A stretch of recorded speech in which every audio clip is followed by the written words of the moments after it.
유럽 선수들의 주 무대였던 썰매 종목 스켈레톤에서 우리 윤성빈 선수가 아주 압도적인 그러한 기량으로 금메달을 따게 되었죠.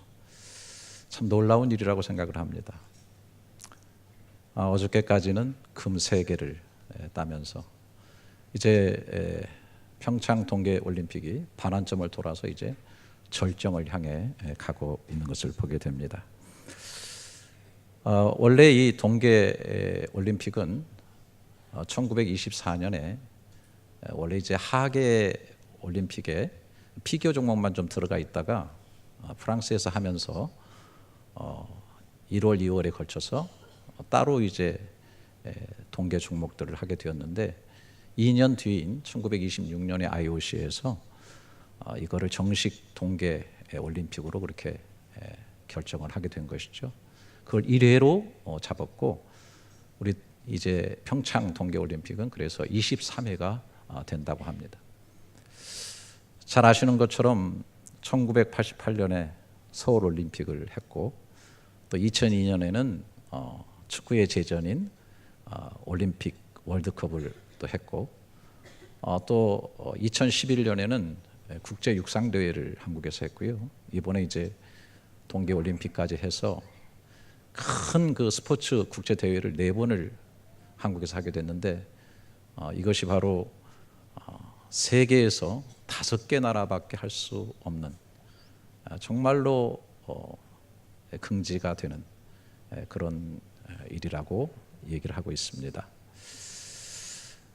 뭐 대외적으로야 한국의 위상이 많이 알려지게 되고 또 뭐 경제적인 면에서 많은 그 유익이 있을 수도 있겠지만은 특별히 내적인 면에서 우리 대한민국 국민들이 하나가 될 수 있고 또 하면 되는구나, 우리도 할 수 있다, 이런 아주 긍정적인 마인드를 가질 수 있는 큰 힘을 준 것이 아닌가 그렇게 생각을 해봅니다. 그런데 이 올림픽은 우리 신앙생활에도 굉장히 많은 도전과 유익을 주고 있다라고 생각을 합니다. 왜냐하면 성경은 특별히 신약 성경은 우리 신앙생활을 올림픽 경기에 비유하면서 여러 차례 얘기를 해주고 있기 때문입니다. 오늘 읽은 본문에도 보게 되면 1절에 인내로서 우리 앞에 당한 경주를 하며 라고 말씀하고 있습니다. 우리의 신앙생활이 경주하는 것과 같다. 제가 더 분명히 좀 말씀드린다고 한다면은 우리 각자 예수 믿는 사람들, 우리는 이미 앞에 있는 신앙의 경주를 감당해야 될 선수가 되었음을 알아야 된다고 하는 사실입니다. 우리는 이미 신앙 올림픽에 선수로 등용되어 있다고 하는 사실입니다. 학자들은 이 본문이 쓰여진 때 그 저자가 당시에 있었던 올림픽 경기에 대해서 생각하면서 기록했다고 얘기를 하고 있습니다. 올림픽 역사가 굉장히 오래되죠. 기원전, 다시 말해서 BC 776년으로 보고 있거든요. 그때는 5종 경기를 했는데 원반 던지기, 뭐 창 던지기, 멀리 뛰기, 달리기, 레슬링, 또 거기다가 이제 복싱과 승마 같은 것을 집어넣어 가지고서 경기를 했는데 AD 393년까지 자그마치 293회에 걸쳐서 그리스인들이 주도하는 그러한 올림픽 경기가 이루어졌다고 하는 겁니다. 그렇기 때문에 이 경기들이 신약 성경을 쓴 저자들이 활동하고 있을 때 이루어지고 있었고 또 특별히 사도 바울이 활동했던 시대에도 올림픽 같은 이스무스 경기가 매년 2년마다 개최되었다고 하는 것입니다. 그래서 바울도 자기 자신의 신앙 일생 자체를 올림픽 경기에 비유하면서 이렇게 얘기를 하죠. 그 유명한 디모데후서 4장의 말씀이에요. 7절 8절에 보면 나는 선한 싸움을 싸우고 나의 달려갈 길을 마치고 믿음을 지켰으니 이제 후로는 나를 위하여 의의 면류관이 예배되었으므로 주 곧 의로우신 재판장이 그날에 내게 주실 것이며 내게만 아니라 주의 나타나심을 사모하는 모든 자에게도니라 그랬어요. 한마디로 말하면 이 내용은 바울 자신이 천국 올림픽의 선수라고 하는 거예요. 그래서 나의 선한 싸움을 싸우고, 그렇게 말하고 있어요. 마치 복싱이나 레슬링 하는 것처럼 악한 영들과 악한 존재들과 비진리와 그리고 이 세상의 여러 가지 미움이나 분노나 이런 것들, 증오 이런 것들과 끝없이 선한 싸움을 싸웠다는 것입니다. 달려갈 길을 맞추고, 이건 뭐예요? 마라톤 선수처럼 사명과 그리고 복음을 다 완주해가지고 코스를 다 달렸다고 하는 것을 의미하고 있습니다. 그리고 승리한 사람에게는 월계관이 씌워지듯이 의로우신 재판관 그 하나님 앞에서 자신을 위해서 쓰여주시는 의의 면류관을 받을 것을 그는 바라보고 있는 것입니다. 그런데 중요한 게 하나 있죠. 오늘 본문에 보면 내게만 아니라 주의 나타나심을 사모하는 모든 자에게도니라 그렇게 있어요. 자신뿐만 아니라 주님을 믿고 그의 나타나심을 사모하는 모든 자도 그렇다 하는 거예요. 이 모든 자 속에 저와 여러분이 들어가 있는 것이죠. 그러니까 우리가 바로 신앙 올림픽의 선수로 경기하는 자들이고 결국은 하나님의 의의 면류관을 받는 존재들이라고 말씀하고 있는 것입니다. 그래서 우리는 이렇게 고백할 수 있어요. 나는 신앙 올림픽의 선수입니다. 아멘을 안 해주시는 거 보니까 상당히 쓸쓸합니다. 나는 신앙 올림픽의 선수입니다. 정말 그렇죠. 오늘 본문은 히브리서 12장 아닙니까? 근데 그 앞장이 바로 11장이에요. 잘 아시는 대로 히브리서 11장은 믿음장이라고 하죠. 이 세상을 살다간 신앙의 영웅들 다 믿음으로 살았다는 설명을 하는데요. 그리고 나서 12장에 들어와서 1절 오늘 이렇게 말하는 겁니다. 이러므로 우리에게 구름같이 둘러싼 허다한 증인들이 있으니 모든 무거운 것과 얽매기 쉬운 죄를 벗어버리고 인내로서 우리 앞에 당한 경주를 하며 이렇게 되어 있죠. 자, 우리는 어떤 존재예요? 인내로서 우리 앞에 당한 경주를 하는데 이런 우리에게 구름같이 둘러싼 허다한 증인들이 있다는 거예요. 이 구름같이 둘러싼 허다한 증인들이 뭐냐면 바로 히브리서 11장이 믿음으로 살다 간 사람들인데 이걸 연결시켜 보게 되면 그들도 자신 앞에 있었던 그 삶을, 신앙을 믿음으로 경주해서 승리의 월경안을 쓴 그런 사람들이라는 거예요. 그런 사람들이 구름처럼 허다하게 우리를 둘러싸고 있다라고 얘기를 하고 있는 거예요. 심지어 신앙 경주를 하면서 우리가 바라봐야 될 사람이 있어요. 2절에 가면은 믿음의 주여 온전케 하시는 이인 예수를 바라보자. 그는 그 앞에 있는 기쁨을 위하여 십자가를 참으사 부끄러움을 개의치 아니하시더니 하나님 보좌 우편에 앉으셨느니라. 심지어 예수님도 어떤 면에서 보게 되면은 이 땅에서 믿음의 경주를 하면서 사셨던 분이다. 우리가 우리 앞에 있는 경주를 경주하면서 우리가 분명히 바라봐야 될 것은 주님도 그렇게 믿음의 경주를 하면서 사셨다. 그 주님은 어떻게 했습니까? 앞에 있는 뭐예요? 기쁨을 위하여. 앞에 있는 기쁨이 뭐예요? 운동선수가 앞에 있는 기쁨을 보는 거예요. 좋은 성적, 신기록, 메달을 향해서 뛰어가고 있는 것입니다. 그 앞에 있는 보상, 앞에 있는 그 기쁨, 그걸 바라보면서 가는 거예요. 좋은 성적을 내고 메달을 목에 걸을 때 기쁨으로 가슴은 두방망이질하겠고, 특별히 금메달을 땄다면 울려 퍼지는 애국가 속에서 환희와 감격이 넘치는 눈물을 흘릴 거예요. 앞에 있는 기쁨. 예수님은 십자가를 지고 가시면서도 앞에 있는 기쁨을 본 거예요. 많은 영혼들이 자신의 이 사역으로 인해서 구원받고 하나님의 자녀로 돌아오는, 하나님의 자녀가 되어지는, 수많은 사람을 구원하는 이 영적인 놀라운 메달을 바라보면서 하나님 자체이신 하나님의 아들이 인간이 되셔서 자신이 창조한 피조물에 의해서 네가 하나님의 아들이든 내려와보라고 침뱉음을 받으면서 조롱을 받는 그 부끄러움과 수치를 개의치 아니하시고, 한마디로 말해서 극복하시고 넘어서시고, 십자가의 일들을 다 참고 이루셨기 때문에 마침내 하나님 보좌 우편에 앉으셨느니라 하나님이 씌워주시는 승리의 월계관을 쓰시고 승리의 보좌에 앉으셨다라고 하는 것입니다. 우리가 우리 앞에 있는 경주를 경주할 때 가장 먼저 바로 이 예수 그리스도를 바라봐야 된다는 것입니다. 그리고 예수님은 그 앞에 있는 기쁨을 바라보셨는데 우리도 우리 앞에 있는 그 기쁨을 바라봐야 된다는 것입니다. 승리의 메달이 기다리고 있다는 것입니다. 이 사실을 볼 수 있는 게 믿음이라고 하는 것입니다.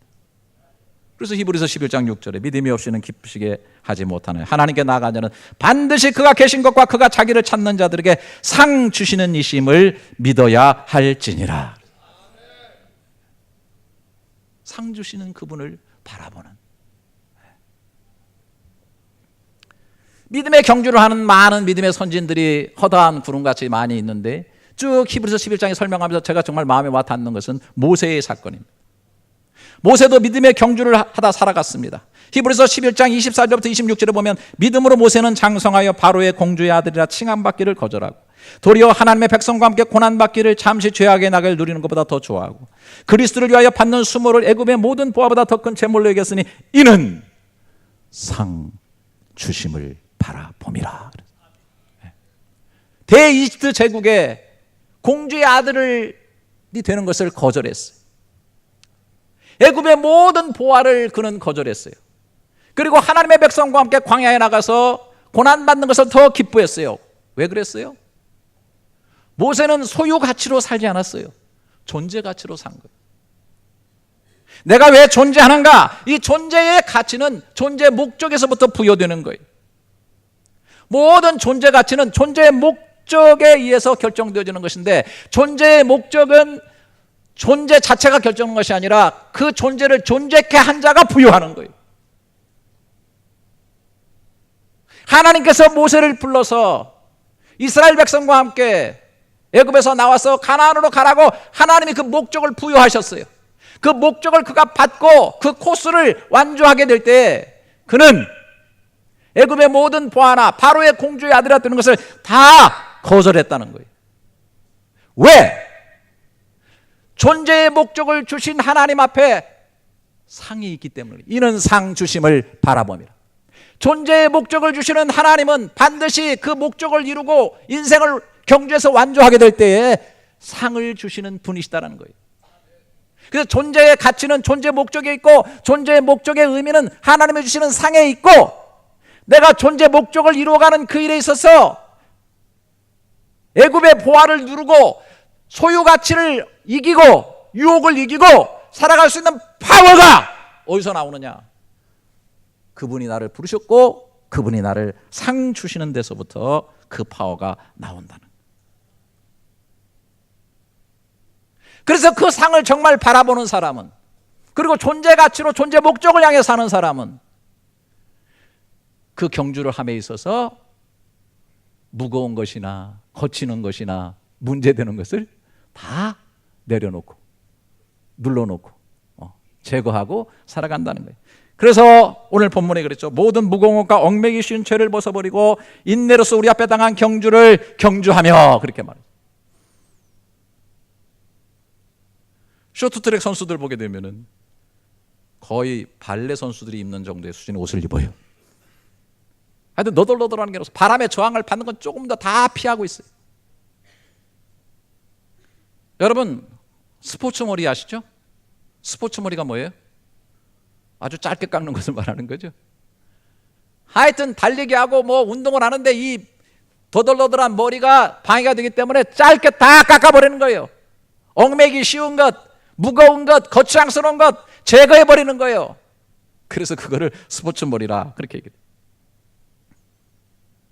바울이 올림픽의 경기를 보았고 또 알았기 때문에 그가 우리 신앙생활에 대해 설명할 때 고린도전서 9장에 더 자세히 설명했어요. 24절부터 보게 되면은 운동장에서 다름질하는 자들이 다 달릴지라도 오직 상을 받는 사람은 한 사람인 줄 너희가 알지 못하느냐? 니들 알지? 니들 올림픽 가면 보지? 금메달 받는 사람 하나야. 너희도 상을 얻도록 이와 같이 다름질하라. 너희가 그런 경주라는 믿음의 사람들이야. 25절 그가 가만히 보니까 이기기를 다투는 자마다 모든 일에 절제하나니. 여러분, 이기기를 다투는 사람마다, 승리를 하려고 하는 사람마다 절제하지 않는 사람 없어요. 자기를 훈련하지 않는 사람 없어요. 그들은 썩을 승리자의 관을 얻고자 하되 우리는 썩지 않을 것을 얻고자 하노라. 우리가 썩지 않는 것을 더 얻고자 한다면 우리는 얼마나 더 모든 일에 절제해야 되는 거예요. 26절, 그러므로 나는 다름질하기를 향방 없는 것 같지 아니하고 싸우기를 허공을 치는 것 같지 아니하며 내가 내 몸을 쳐 복종하게 함은, 내가 내 몸을 쳐 복종하게 함은, 정말 이 언어적 표현이요, 저는 정말 얼마나 멋있는지.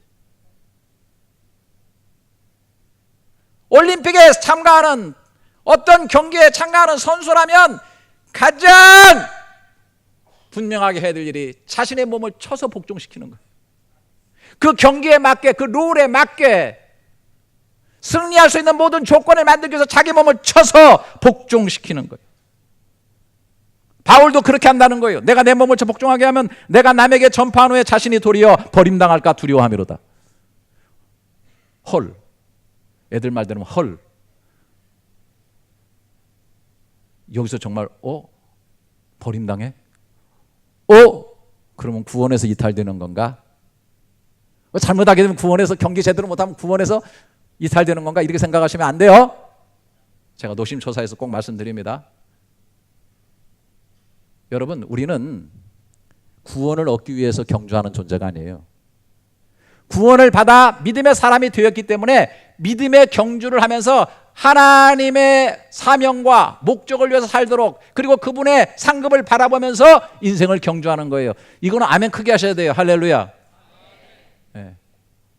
그런 하나님의 영광과 사명을 감당하는 일과 그 하나님의 상급에 의해서 내가 버림받지 않도록 내 몸을 쳐서 계속해서 훈련한다. 이기기를 다투는 자마다 절제한다 라고 하는 거예요. 윤성빈 선수의 그 탁월한 주행 능력이 어디 있는 줄 아세요? 맞춰보세요. 어디에 있어요? 허벅지에 있는 것입니다. 허벅지 사이즈가 63cm라는 거예요. 그걸 가지고 100m를 11초 안에 들어간다는 거예요. 점프를 뛰면 1m를 더 높게 뛴다는 거예요. 처음에는 몸이 70kg 대요. 그런데 이 스칼레톤을 하려고 하면은 그 썰매에 타는 최고의 속력을 낼 수 있는 그 키로수가 87kg라 그래서 하루에 8끼씩 먹는데 나중에 토할 것 같다라고 그러더라고요. 그렇게 하면서 자기 몸을 87kg로 만들고 쳐서 복종시킨 거죠. 그리고 하루에 1000번씩 푸시업을 하고요, 240kg의 역기를 끊임없이 들면서 거기에 맞게끔 자기 몸을 쳐서 복종시키는 훈련을 한 거예요. 쇼트트랙 1500m에서 금메달을 딴 임효준 선수도 마찬가지예요. 중학교 때 이후부터 발목 인대 파열, 발목 골절, 허리 골절, 치명적인 부상을 당해서 7번 수술을 했어요. 그래도 그는 끊임없이 꿈을 바라보면서 끊임없이 피땀 어린 훈련을 하면서, 그리고 나중에 금메달 따고 나서 그 주일날 이 크리스찬이기 때문에 가서 예배드리면서 간증하는데, 그렇게 부상당하고 고통스러울 때마다 하나님께서 날 도와주셨고, 그리고 많은 사람들이 나를 위해서 기도해 줌으로 인해서 내가 일어설 수 있었다라고 그가 고백을 했어요. 끊임없이 다시 일어서서 자기를 치고 훈련하면서, 왜? 상을 바라보기 때문에. 우리 신앙인들이 상 주시는 이심에 눈 맞추고 하나님의 나를 존재케 한 그 존재 목적에 우리가 선명하게 눈을 뜨게 될 때,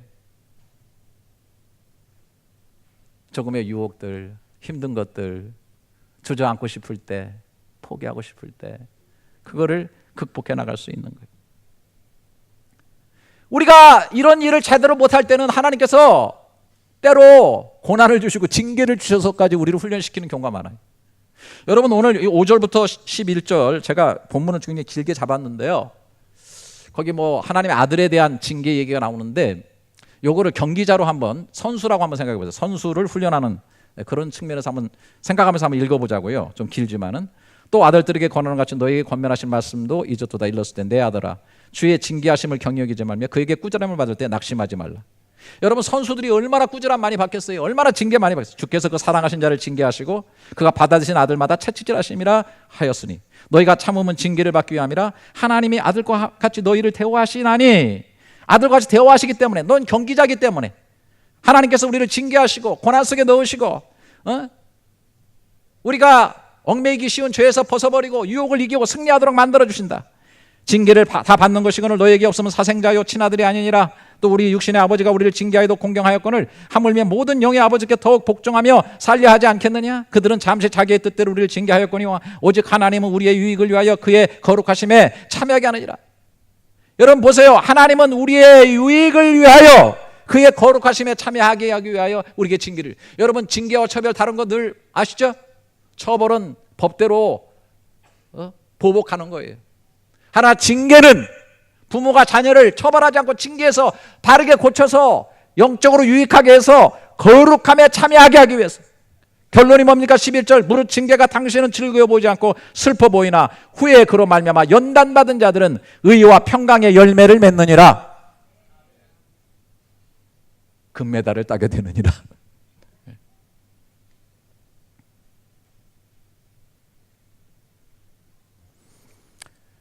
여러분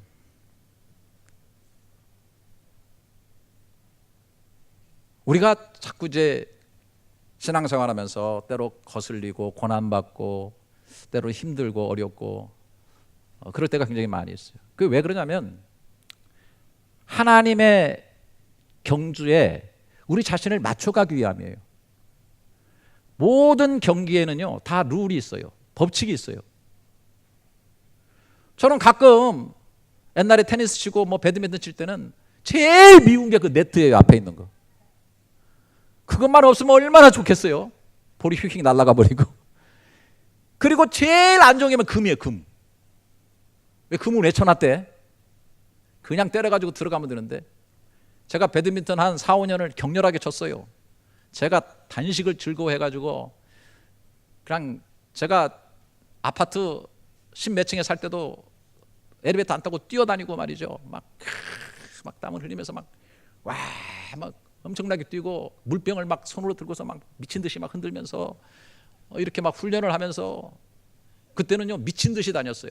새벽기도 끝나면 나가서 점심 먹을 때까지 쳤어요. 그것도 단식만. 그래가지고 여기 나한테 진 사람이 있지? 없나? 죄송합니다. 교만해지려고. 하여튼 남자들을 거의 코치 빼놓고 다 재패랬어요. 재패. 그냥 ISKL에 배드민턴부 애들을 데려다가 다 깼어요. 제가. 한 4년인가 5년 지난 다음에 제 아내가 그래요. 여보 어느 날 심각하게 배드민턴을 그만두세요. 아니 왜 배드민턴을? 덕이 안 돼요. 목사가 그게 뭐예요? 당신 배드민턴 칠 때는 목사 같지 않아. 그리고 이 금이 있어가지고 이쪽에서 내가 때리면 금에 들어간 것 같아요. 근데 그 사람이 볼 때는 아니거든. 그럼 거기서 악유가 붙어요. 그때의 영웅 본색이 나와요. 내가 목사고 뭐고. 이거 금이 없고 말이죠. 네트만 없으면 더 좋겠는데. 아니에요. 그것이 경기를 재밌게 만드는 거예요. 축구하는 사람 발로만 해야 되는 거지 손으로 들고 가면 안 되잖아요. 모든 경계는 룰이 있어요. 우리가 인생을 살아가서 신앙을 경주할 때 하나님의 법이 있어요. 주여 주여 하는 자마다 다 하늘나라에 들어가는 게 아니에요. 하나님의 뜻대로 법대로 해야 된다는 것이죠. 왜 그래요? 바울은 이것을 아주 재밌게 표현을 하고 있어요. 고린도서 아까 9장 26절에 보면 그러므로 나는 다름들 하기를 향방 없는 것 같지 아니하고 싸우기를 허공치는 것 같지 아니하면 아주 자세히 본 거예요. 달리기를 할 때 코스를 벗어나 가지고 일찍 들어왔어요. 내가 일찍 들어왔는데 나 코스 벗어나 지름길로 들어왔어요. 이건 아웃이야. 향방이 있어야 돼. 방향이 있어. 코스가 있어야 돼. 복싱을 하는데 막 주먹을 막 레프트 라이트 막 잽을 막 허공을 막 많이 했어요. 근데 하나도 점수 가산이 안 돼. 왜? 허공만 때렸으니까. 우리가 신앙생활할 때 하나님의 법대로 경주하는 게 매우 중요합니다. 우리는 그동안에 잘 사는 것에서 몰두했어요. 그래서 수단과 방법을 가리지 않고 어떻게든지 잘 사는 것에 몰두했어요. 그런데 그런 것들이 지금 다 무너지고 있는 거예요. 바르게, 옳게, 의롭게, 법대로 그걸 해야 돼요. 그런 경주를 우리가 살아야 돼요. 그래서 디모데후서 2장 5절에 경계하는 자가 법대로 경계하지 아니하면 승리자의 관을 얻지 못할 것이며 라고 말하고 있는 거예요. 러시아 정말 음흉해요. 제가 볼 때는 진짜 나쁜 국가적으로 그렇게 약물을 하면 어떡해. 그래가지고 러시아 선수들이 말이죠, 자기네 국기도 못 가지고 들어오고 말이죠, 금메달을 따도 말이죠, 국가 연주를 듣지 못하는 비참한 일이 벌어지지 않았어요? 최민정 선수가 그렇게 한국 역사에 쇼트트랙 500m에 금메달을 따려고 그렇게 노력해가지고 이 준결승까지는 너무 잘했어요. 막 밖으로 트랙을 돌면서 얼마나 스피드 있게 나가는지 모르는데요, 500m를 결승을 하는데 야가 잘하는데 스타트가 좀 느려. 스타트가 왜 이렇게 느린지 모르겠어요. 그래가지고 옆으로 틀어가지고 막 들어가다가 껴들어갔는데 간신히 간발차로 2등으로 들어가지고 은메달인데 심판이 비디오로 딱 보더니 손을 썼다는 것으로 판명이 돼가지고 결국은 탈락했잖아요. 어미한 겁니다. 그러니까 이 친구가 1500m에서는 그래도 밖으로 돌아도 시간이 넉넉하니까 아주 탁월하게 들어와가지고 금메달을 따더라고요. 우리가 말씀을 깊이 묵상할 이유가 있어요. 말씀을 깊이 바라볼 이유가 있어요. 하나님께서 세상을 말씀으로 창조하시고 말씀으로 세상을 운영하시고 말씀의 법칙을 세상 속에 두셨고 그 법칙에 의해서 살아가도록 만들어 주셨기 때문에 우리가 하나님의 말씀을 부지런히 연구하고 바라보면서 하나님의 말씀의 법 안에서 우리의 믿음의 경주를 잘 하기 위해서 우리 몸을 만들고 삶을 만들고 부지런히 훈련해가는 그런 삶이 있기를 여러분 주님의 이름으로 축원합니다. 그리고 우리가 지치지 말아야 될 것은 여기 구름같이 둘러싼 허다한 증인들이 있어요. 한번 따라서 해보세요. 구름관중. 우리에게는 구름관중이 있어요. 하여튼 한국 선수들이 지금 신이 났어요. 왜? 엄청난 응원을 받고 있기 때문에 그래요. 축구도 11명이 뛰지만 홈그라운드에서 뛸 때는 12명, 13명이 뛰는 거예요. 왜? 응원의 열기 때문에 그런 거예요. 우리는 신앙생활하면서 나 홀로 남았어요. 보세요, 주님이 계신 것처럼 보여요, 세상이. 말씀대로 살다가 쪼다대고 바보 되는 것 같이 보이지 않아요? 엘리야의 고독처럼 나만 남았습니다. 그러나 주님께서 말씀하시는 거예요. 믿음으로 이 땅을 살아서 자기 삶을 묵묵히 경주해서 승리의 월계관을 쓰고 있는 구름같이 허다한 증인들이 우리를 둘러싸고 있다. 우리를 응원하고 있다. 할렐루야. 우리는 좀 길게 보는 그런 신앙생활을 해야 돼요. 우리의 영원한 삶, 우리 죽음 이후에 시상대를 바라볼 수 있는 눈이 있었으면 좋겠어요. 모세가 상 주는 이심을 바라봅니다. 많은 믿음의 선진들이 하나님의 살아계신 것과 그가 자기를 찾는 자들에게 상 주시는 이심을 바라봅니다. 바울이 이제는 내가 달려갈 길을 다 달렸으니 의의 면류관을 들고 나를 주님께서 기다리고 계신다. 영국의 크리스찬 문필가였던 C.S. 루이스는 기독교인 행위론에서 이렇게 기록했어요.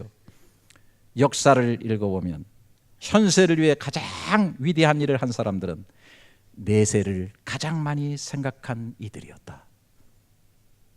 그래서 저는 이렇게 얘기하고 싶어요. 오늘 이 시점에서 하나님의 나라의 시상대를 바라볼 뿐 아니라 하나님의 나라의 시상대에 서서 오늘을 바라볼 수 있기를 바라요. 나는 오늘 어떻게 살아야 되겠는가? 자, 그런 의미에서 시상대 한번 가죠. 애국가 한번 들으면 나쁜 거 없겠죠? 조금이라도 좀 감격을 느껴보기 위해서 우리 백성들이니까 목사가 왜 자꾸 올림픽 트냐 그런데 우리 밖에 있으니까 더 애국인이 되죠? 한번 들어보도록 하겠습니다. 나는 왜 보상 못 받지? 내 인생은 왜 이렇게 답답하고 뭔가 대가가 주어지지 않지? 주님께서 우리에게 말씀하실 거예요. 저에게도 아들아, 너는 아직 본향에 오지 않았어. 너는 아직 본향 시생대에 올라서지 않았어. 나는 너에게 신앙의 금메달을 달아줄 거고 내 머리 위에 의의 면류관을 씌워줄 거야. 바울이 그것을 보며 살았어요. 다시 한번 읽어드립니다. 나는 선한 싸움을 싸우고 나의 달달길을 마치고 믿음을 지켰으니 이제 후로는 나를 위하여 의의 면류관이 예비되었으므로 주 곧 의로우신 재판장이 그날에 내게 주실 것이며 내가만 아니라 주의 나타나심을 사모하는 모든 자에게도니라. 찬란하게 응시하시고 바라보시고 믿음을 올곧게 이렇게 세우고 어그러지고 저는 다리를 다시 고침을 받아 우리의 경주를 묵묵하게 계속할 수 있기를 주님의 이름으로 축원합니다.